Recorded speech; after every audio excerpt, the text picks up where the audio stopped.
일타 큰 스님의 버버집. 부드러운 말 한마디 미묘한 향이로다. 제2장. 복된 삶을 이루기 위하여. 전생의 일을 알고자 하는가 금생에 받는 삶이 그것이다. 내생의 일을 알고자 하는가 금생에 짓는 선악이 그것이다. 윤회와 인과를 믿어라.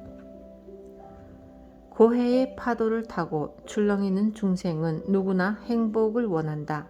사바세계, 참지 않고서는 살아갈 수 없는 세계, 잡된 인연으로 얽히고 설켜 있는 회잡세계에 몸을 담고 있는 중생이기에 행복을 추구하며 살아가는 것 자체가 너무나 당연한 일인지 모른다.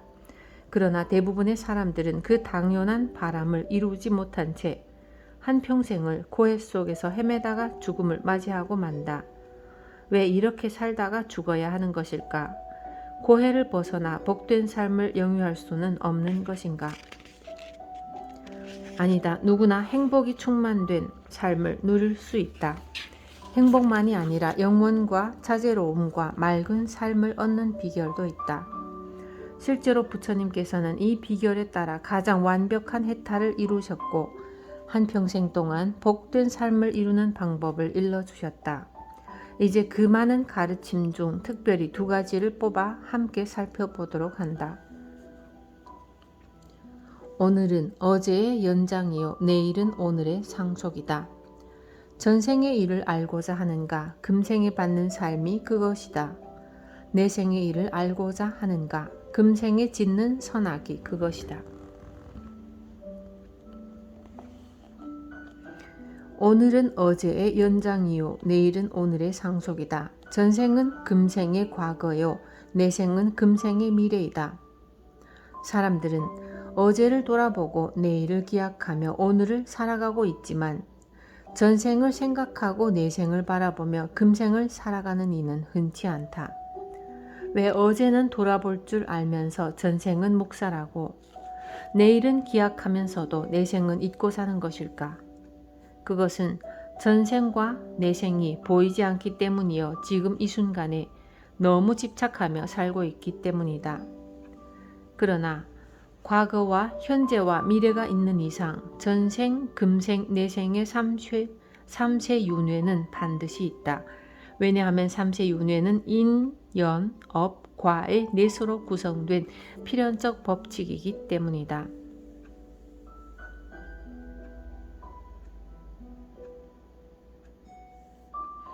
이는 업과 이는 씨앗이요 연은 연지 곧 씨앗이 뿌려지는 밭이며 업은 밭에 뿌린 씨앗이 결실을 볼 때까지 가꾸는 행위이다. 이렇게 인과 연과 업이 모이면 결과는 자연성일 수밖에.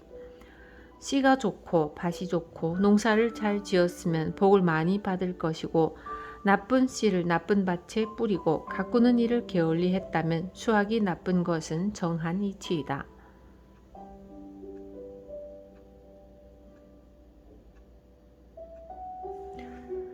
심은 대로 거두고 지은 대로 받는 것이니 선인 선과 악인 악과 이것이 사바세계의 생리이다. 장수의 비결. 언젠가 텔레비전에서 장수만세라는 프로를 보았는데 아나운서가 80이 넘은 한 노인에게 질문하였다. 장수의 비결이 무엇입니까? 우리 마누라 속을 썩이지 않는 것이 저의 장수 비결입니다.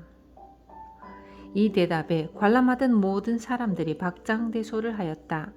그냥 우스갯소리 같은 이 말 속에 깊은 생활 철학이 담겨 있음을 느낄 수 있다. 왜? 사람이 한평생 살아가는 데 있어 부부보다 더 가까운 사람은 없다. 부부는 모든 일을 함께 의논하며 살아간다. 부부는 한 몸이고 가장 친하고 서로를 아껴주는 이가 부인이고 남편인 것이다.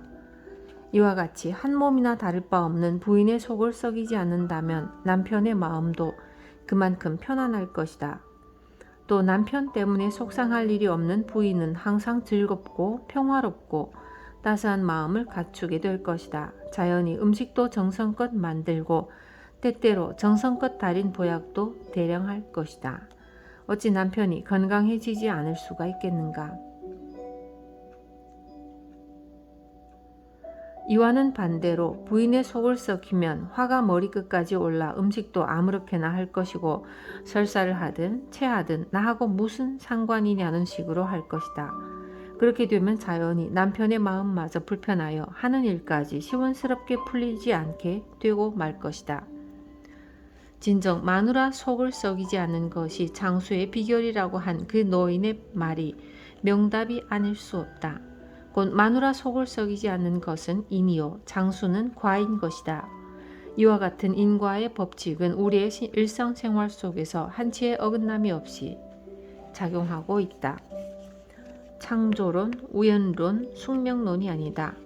우리는 분명히 알아야 한다. 이 세상의 모든 것 가운데 인연과 인과의 법칙을 벗어난 것이 하나도 없다는 것을, 반드시 어떤 원인에 의해 결과가 나타나는 것일 뿐 원인 없는 결과란 있을 수 없는 것이다.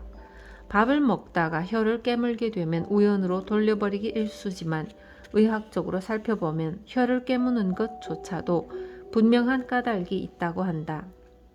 우리 몸에 흐르고 있는 피가 오장육부를 순환하다가 어떤 이상을 일으키면 맥박이 불규칙하게 뛰고 불규칙한 맥박이 신경계통에 자극을 주면 이가 혀를 깨물게 되는 것이다. 왜? 하필이면 바로 그 순간 맥박에 이상이 생기고 신경이 잘못되는 것인가? 이 모두가 인과의 맥락에서 보면 결코 우연일 수가 없는 것이다. 나아가 불교에서는 우주의 생성과 유지와 변화, 인생의 모든 것을 인과관계로 풀이하고 있다. 따라서 인과의 도리를 벗어난 우연론이나 전지전능한 창조주에 의한 창조론은 수용하지 않고 있다.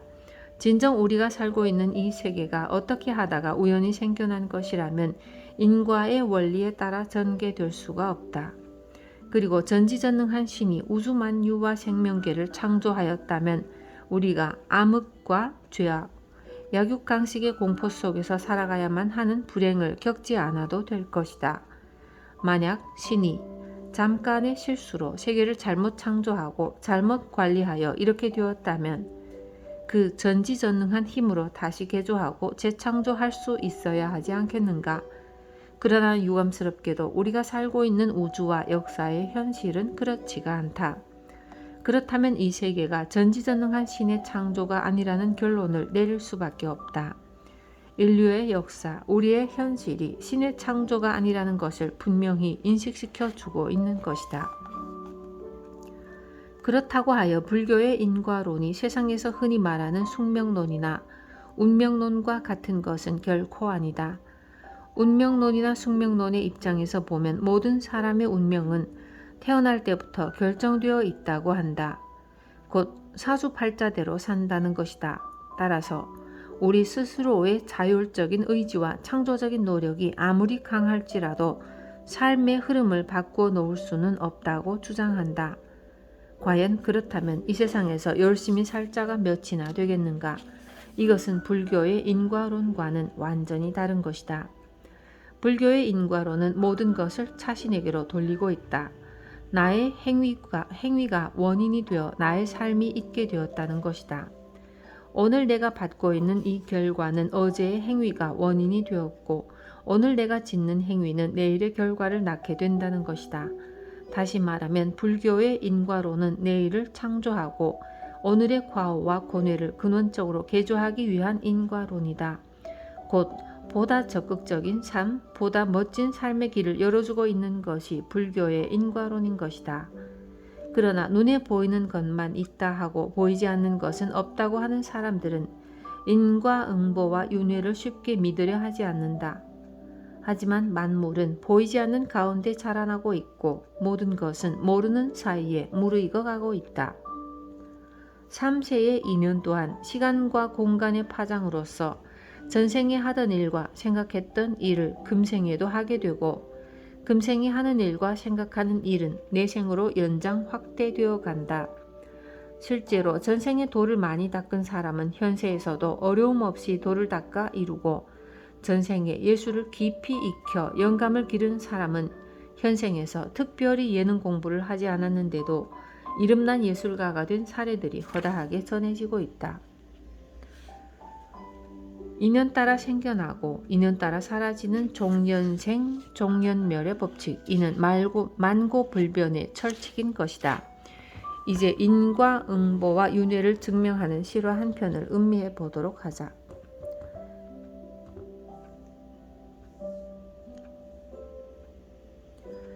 윤회의 실체와 인과법을 깨닫고 출가한 재선 스님.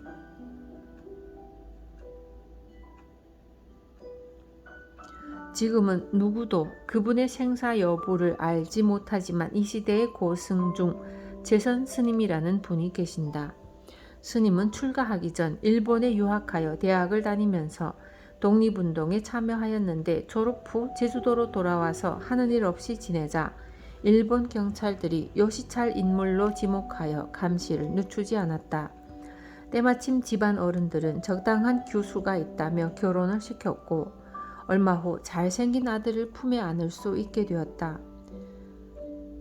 아무리 뜯어보아도 나무랄 데 없는 놈이야. 이 아이를 나라의 제목으로 키워야지.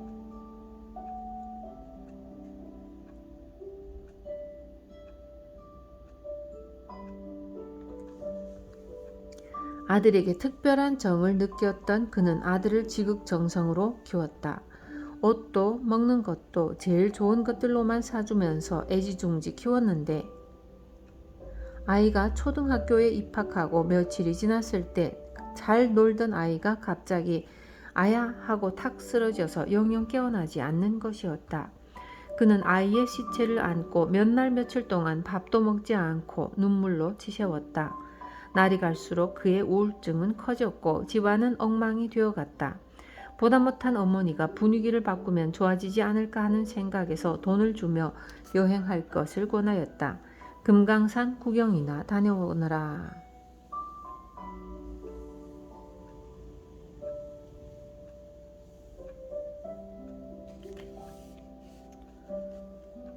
그러나 금강산을 가기는커녕 서울에서 내기 바둑을 두다가 받은 돈 모두를 날려버렸다. 어차피 특별한 의욕이 없었던 그는 노동판에서 일도 하고 구걸도 하며 이곳저곳을 떠돌아다녔다. 그럭저럭 그의 발길은 묘향산에 이르렀고 그곳에서 넓은 감자밭을 일구며 토굴살이하는 노스님을 만나게 되었다. 토굴에서 며칠을 붙어 살다가 스님과 가까워지자 그는 아들을 잃은 이야기를 들려주었다. 그런데 스님, 그 아이가 왜 그렇게 죽어버린 것일까요? 그 까닭을 알지 못하고는 제대로 살 수 없을 것 같습니다.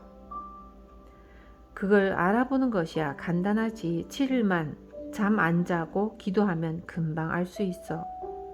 정말입니까?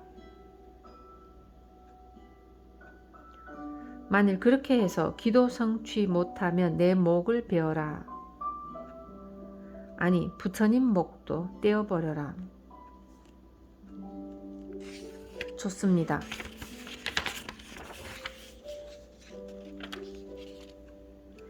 그날부터 기도는 시작되었다. 관세음보살, 관세음보살. 평소 아들 생각에만 빠지면 잠자지 않고 며칠을 지새던 그였는데 이상하게도 기도를 시작하자 잠이 마구 퍼붓기 시작하는 것이었다. 그러나 스님은 그의 졸음을 허용하지 않았다. 조금만 졸면 언제 나타났는지 주장자로 머리를 탁 때리면서 호통을 치곤 하셨다. 때려치워라. 벌써 졸았으니 소용없어. 기도 성취 보려거든 다시 시작해. 며칠 동안 졸고 혼나고 졸고 혼나기를 거듭한 그는 먼저 잠 안 자는 연습부터 해야겠다는 결심으로 깡통을 두드리며 감자밭 주위를 돌아다니기 시작했다. 관세음보살, 관세음보살. 그렇지만 졸음을 이기기는 쉽지가 않았다. 어떤 때는 밭두렁에서 떨어져 거꾸로 처박힌 채 잠에 골아 떨어지기도 하였다.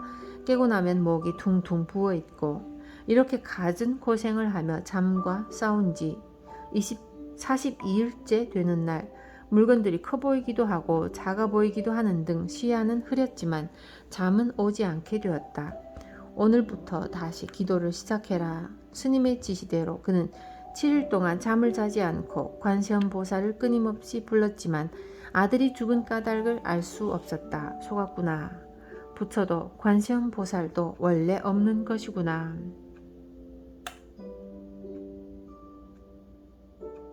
이렇게 생각하니 성이 나서 불상의 목을 떼겠다며 불단 앞으로 다가가다가 탁자가 소매에 걸려 앞으로 넘어졌다. 바로 그 찰나 아들이 그의 앞으로 다가오고 있었다. 너무나 반가워 안으려 하자 아들은 히 웃으며 저만치 물러서는 것이었다. 무거운 발걸음을 옮겨 겨우 다가가면 또 도망가 버리고 마침내 그는 화가 머리끝까지 치솟았다. 저런 놈은 아예 없애버려야 한다. 저놈을 어떻게 할까? 돌멩이로 머리를 쳐버릴까 보다.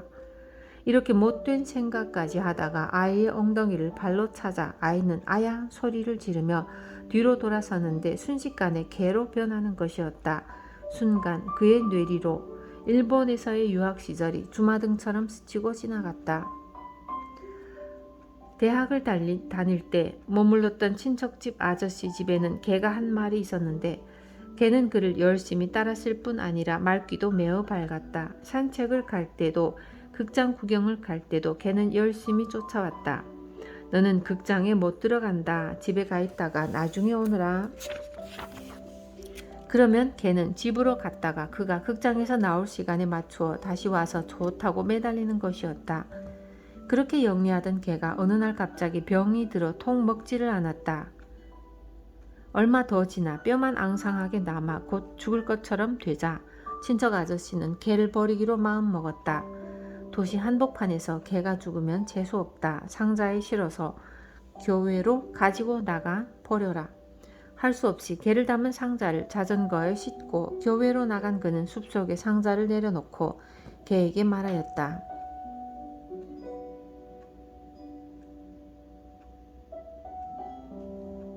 순간 개는 눈물을 뚝뚝 흘렸다.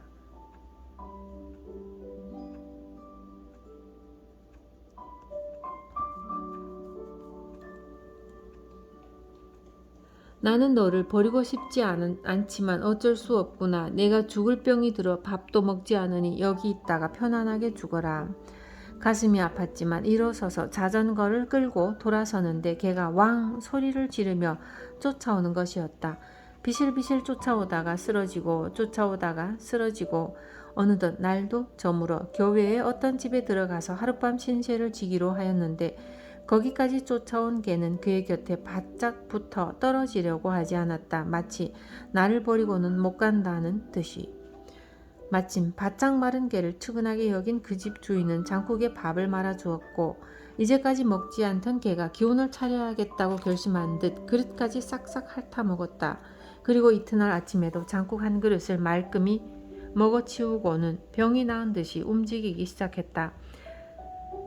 그가 자전거를 타고 달리기 시작하자 개는 죽을 힘을 다하여 뒤를 따랐다. 천천히 달리면 천천히, 빨리 달리면 빨리 쫓아오는 것이었다. 그러다가 개가 포플러 나무에 오줌을 누는 틈을 타서 그는 자전거를 힘껏 몰았다. 최대 속력을 낸 결과 개를 따돌릴 수 있었다. 그런데 3달이 지난 후 그 개가 집으로 돌아온 것이었다. 학교가 파하고 돌아와 보니 개가 와 있었고 개는 섬뜩한 눈빛으로 그를 계속 쏘아볼 뿐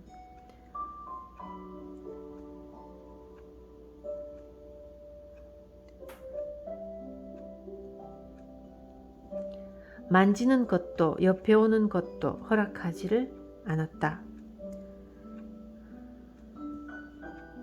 그렇게 일주일 정도 집에 있다가 개는 다시 사라져 버렸다.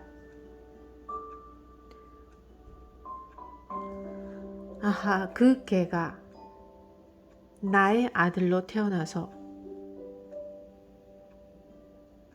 제 찢어진 마음의 안갚음을 하였구나. 이렇게 인과의 법칙을 깨닫고 가야산 해인사 백년암으로 출가하여 승려가 된 제선 스님은 열심히 참선 수행을 하여 높은 경지를 이루었고 나이 60이 조금 못 되었을 때 천축산 무문관으로 들어가 방 밖으로 한 발자국도 나오지 않고 6년 동안 정진하였다. 그런데 6년을 며칠 앞두고 행방불명이 되었다. 한 거사가 스님의 수행을 자랑한답시고 TV 인터뷰를 강요하자 자취를 감춘 것이었다. 현재까지 그 누구도 생사 여부를 알지 못하는 제선 스님. 이 제선 스님의 인연 이야기처럼 세상의 모든 일은 우연히 이루어지는 것이 없다. 또한 윤회와 인과응보에 대한 실증은 옛부터 무수히 전하여지고 있으며 오늘의 우리 주위에서도 얼마든지 찾아볼 수 있다. 실제로 나의 주변에서 전생과 인과를 체험한 사례들도 많이 있다. 이러한 이야기들을 함께 엮어 이미 시작도 끝도 없는 길이란 제목으로 책을 내었으므로 여기서는 더 이상의 예를 들지 않기로 한다. 불교의 첫걸음은 인과에 대한 믿음에서 시작된다. 확실히 인과를 믿고 좋은 인연을 맺으며 살아보라. 세상은 새롭게 전개되고 활기찬 인생이 우리 앞에 전개될 것이다. 이제 장을 달리하여 인생을 새롭게 바꾸는 비결에 대하여 논의하여 보기로 하자. 기꺼이 받아들일 때 업은 녹는다.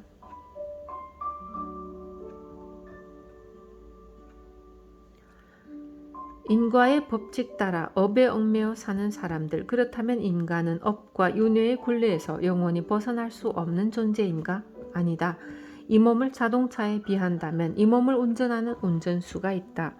자동차를 움직일 수 있도록 하는 운전수, 이 몸을 끌고 다니는 참나가 있는 것이다. 이 참나를 바르게 쓰고 참나를 분명히 찾으면 윤회와 업의 굴레에서 벗어날 수 있다.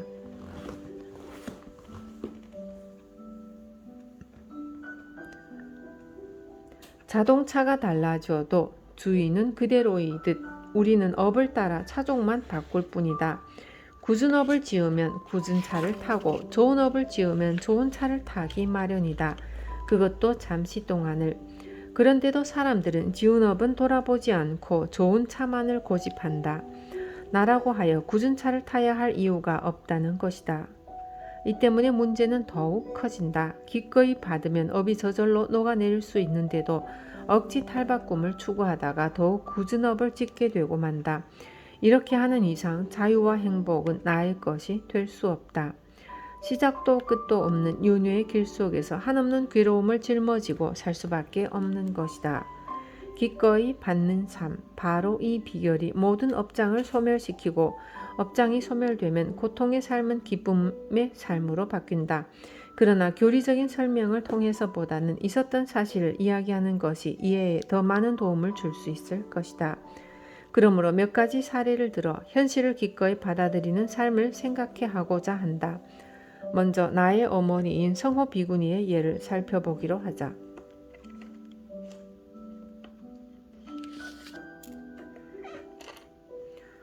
성호 비구니의 업보. 1940년대 전반기 우리 집안 43인이 모두 출가한 직후에 있었던 일이다.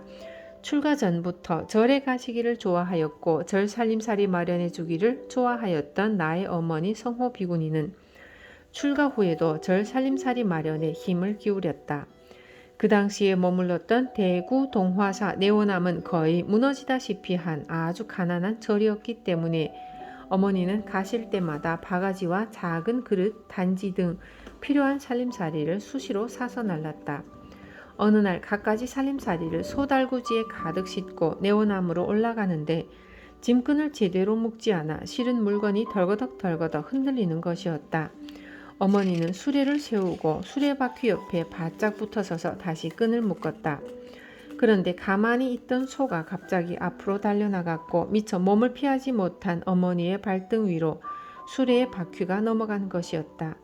그 당시에 수레 바퀴는 지금의 고무 바퀴와는 달리 나무에다 쇠를 두른 아주 딱딱한 것이었다. 빈 수레라 하여도 무거운데 거기다 짐을 실었으니 그 무게가 오죽하였으랴. 연한 두 발이 사정없이 바스러지는 순간 어머니는 기절하여 대구의 동산병원에 실려가셨다. 우리 가족들이 걱정을 하며 입원실을 찾아갔을 때 어머니는 혼자서 싱글싱글 웃고 계시는 것이었다. 어머니, 아프지 않으십니까? 두 발등이 다 부서졌는데 안 아프면 되는가? 가히 백천겁이 지나더라도 한 번 지어놓은 업은 없어지지 않나니 인연이 닥쳐오면 그 과보를 면할 수가 없느니라. 처녀 시절 사서삼경을 모두 읽으신 데다 말씀도 잘하시고 문장도 잘하셨던 어머니는 아픈 중에도 이 개송을 읊으시면서 자꾸 빙그레 웃으시는 것이었다.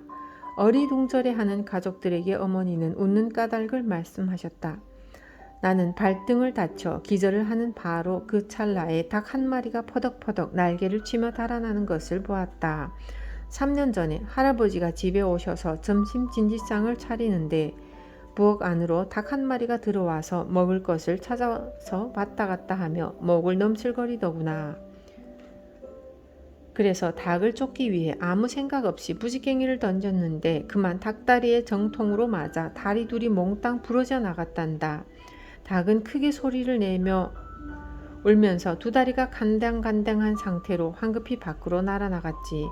기절하는 순간 닭이 달아나는 영상을 본 어머니는 직감적으로 그때의 닭이 죽은 다음 지금의 저 소가 되어 악연을 갚는 것임을 느꼈다는 것이었다. 내가 그때 닭의 다리를 일부러 부러뜨린 것이 아니듯이 저 소도 일부러 내 발등을 부러뜨리려 한 것은 아닐 것이다. 아마도 벌이 달려들자 피하기 위해 갑자기 수레를 끌었을 것이야. 평소 때였다면 소모는 일꾼에게 그릇들이 움직이지 않게 끈을 좀 잘 조여달라고 하였을 텐데 과보를 받을 때가 되어서인지 이상하게 직접 끈을 조여매고 싶어졌거든. 이렇게 인과가 분명할 때가 어디 있느냐?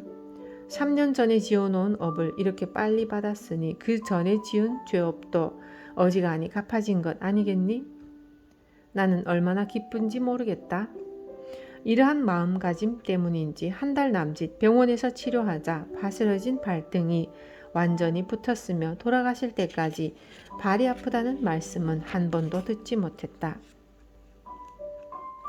운명이라면 기꺼이 받으리.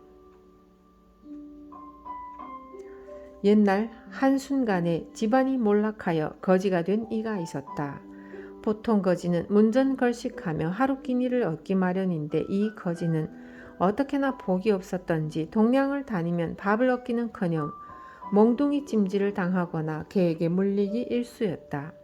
하는 수 없이 그는 줄인 배를 달래기 위해 남의 집 쓰레기 더미를 뒤져 먹을 것을 찾았다. 그렇게 기막히고 비참하게 살아가던 어느 날 차라리 죽는 것이 낫다고 생각한 그는 마을 뒷산으로 갔다. 밧줄로 올가미를 만들어 소나무 가지에 묶고 목을 매려는 순간 갑자기 허공에서 호통치는 소리가 들려왔다. 쓰레기 10포대 먹을 업을 지은 놈이 어찌 3포대밖에 먹지 않고 죽으려 하느냐. 아직 7포대의 쓰레기를 더 먹어야 하니 죽을 수도 없다는 것이었다. 환청 같은 허공의 소리에 거지는 깨달음을 얻었다. 어차피 10포대를 먹어야 할 운명이라면 빨리 찾아 먹자. 그날부터 거지는 조금도 운명을 탓하지 않고 열심히 남의 집 쓰레기통을 뒤져 먹을 것을 찾았는데 한 포대분을 채 찾아 먹기도 전에 거지는 우연히 만난 귀인의 도움을 받아 전처럼 살게 되었다. 전처럼 잘 살게 되었다. 기꺼이 받겠다는 자세가 한 포대도 다 찾아 먹기 전에 나머지 7포대의 업을 녹여버린 것이다. 아무리 현실이 괴롭더라도 기꺼이 받겠다는 마음가짐으로 참고 견디면 나쁜 업은 더 빨리 소멸되기 마련이다.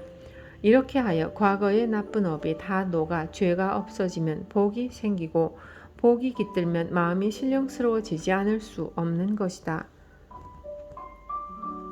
마지막으로 역사에 기록될 인물 이야기를 하나 더 하고자 한다. 배도와 배탁 형제의 선행.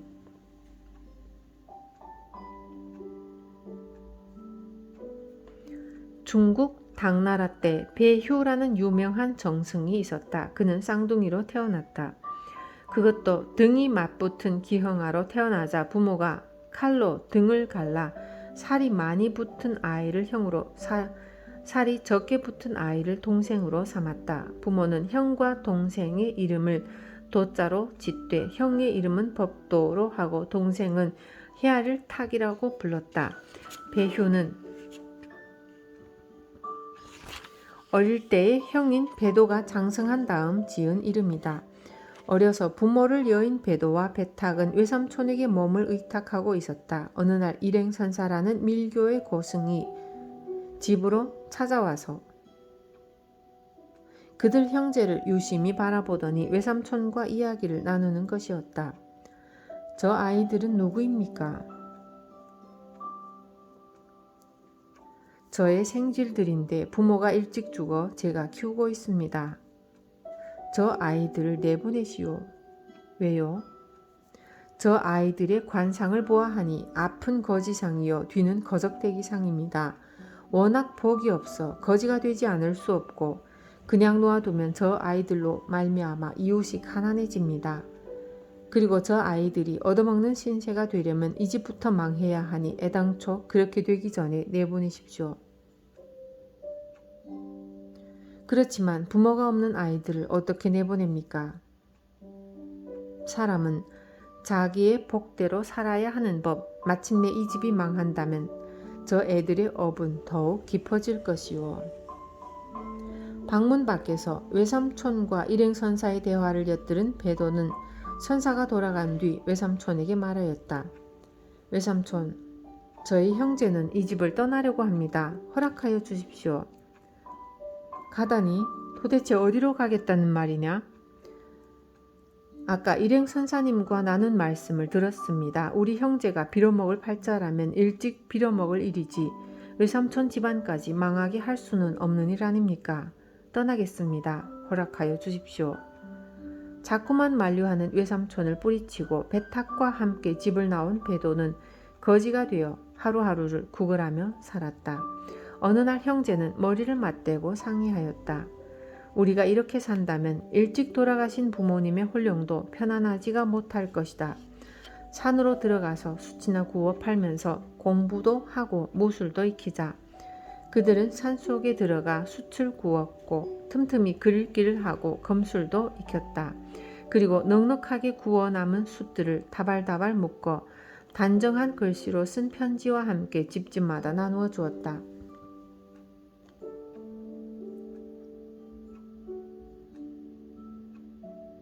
하루, 이틀, 한 달, 두 달 이렇게 꾸준히 숯을 보시하자 처음에는 의아하게 생각하던 마을 사람들도 감사하게 생각하였고 마침내 숯이 도착할 시간이면 양식에 보태라며 쌀을 대문 밖에 내어놓기까지 하였으나 그들 형제는 먹을 만큼 이상의 양식은 절대로 가져가지 않았다. 이만하면 충분합니다. 감사합니다. 마침내 두 형제에 관한 소문은 온 고을로 퍼져나갔고 그 소문을 듣고 외삼촌이 찾아와 잠깐만이라도 좋으니 집으로 들어가자고 간청하였다.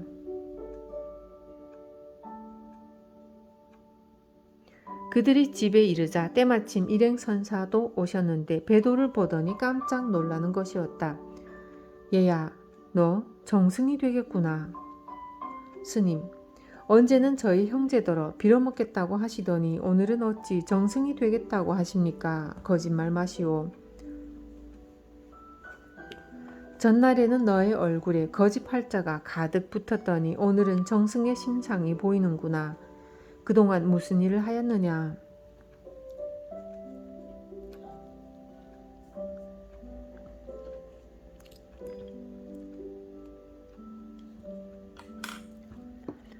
베도와 베탁이 그동안의 일을 자세히 말씀드리자 일행선사는 무릎을 치면서 기뻐하셨다. 그러면 그렇지.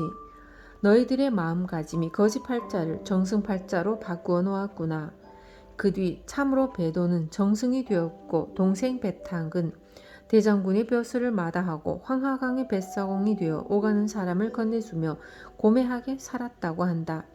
내 업은 내가 기꺼이 받는다는 자세로 살았던 베도와 베탁 형제, 가까운 사람에게 폐를 끼치지 않겠다는 마음가짐과 가난한 이웃을 도운 선행이 거짓 팔자를 정승 팔자로 바꾸어 놓은 것이다. 맺힌 업을 풀면서 살아라 이상의 이야기들처럼 사람들이 윤회와 인과를 철저히 믿고 내가 지은 업을 내가 기꺼이 받겠다는 자세로 살아간다면 틀림없이 고통을 벗어나 복된 삶을 영유할 수 있는 것이다. 무엇보다 중요한 것은 지금 이 자리이다. 지금 이 자리에서 우리는 과거에 맺은 업을 푸는 것과 동시에 새로운 업을 만들게 된다. 바로 이 순간 맺힌 업을 풀고 푼 업을 더욱 원만하게 회항할 수도 있고 반대로 새로운 악업을 맺어 더 나쁜 상태로 만들어 버릴 수도 있다. 맺느냐 푸느냐 이는 오직 지금 이 자리에서 내가 어떻게 하느냐에 달려있다. 눈앞의 이익만을 생각하고 모든 것을 상대적인 감정과 자존심으로 해결하려 하면 매듭만 늘어날 뿐이다. 욕심을 비우고 기꺼이 받아라. 기꺼이 받고자 할 때 모든 것은 풀린다. 매사에 한 생각을 바르게 가져 맺힌 것을 풀어나가고 푼 것을 더욱 좋은 인연으로 가꾸어야 한다. 참된 삶, 복된 삶, 그것을 기꺼이 받고자 하는 마음가짐이 결정한다는 사실을 잊지 말아야 한다. 이렇게 인과를 믿고 내가 지은 업을 적극적으로 수용할 때 남과 나 사이에 맺힌 인연의 매듭은 저절로 풀어지고 행복과 자유와 평화가 충만된 삶이 찾아드는 것이다. 부디 보이지 않는 업이라며 이 순간을 함부로 하지 말고 기꺼이 받겠다는 자세로 멋진 삶을 영위하기 바란다.